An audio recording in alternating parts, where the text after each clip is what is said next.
C'est pas un système qui est sans vertu, mais en tout cas, l'engagement en Ukraine l'a fait complètement exploser. C'est-à-dire que le réflexe d'un planificateur russe par rapport à un nouvel armement, c'est de se dire complexité technique, organisation spécifique. Je vais spécialiser. Je vais allouer des opérateurs vraiment dédiés à cet objet.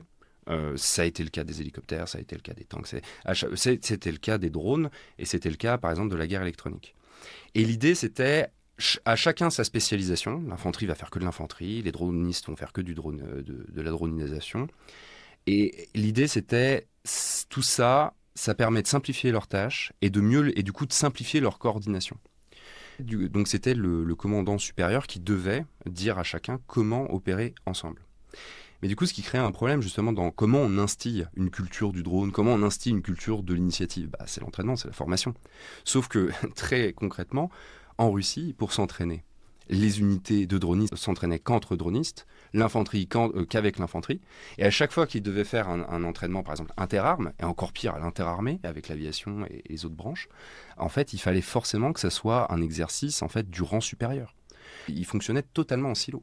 Donc quand ils se sont retrouvés au début en Ukraine, avec cette incertitude, ce chaos permanent, avec eux-mêmes n'ayant pas respecté leur propre doctrine, tout ça a complètement volé en éclats. Et il leur a fallu, grosso modo, jusqu'à la contre-offensive ukrainienne de 2023, donc un an et demi, pour qu'ils se rétablissent.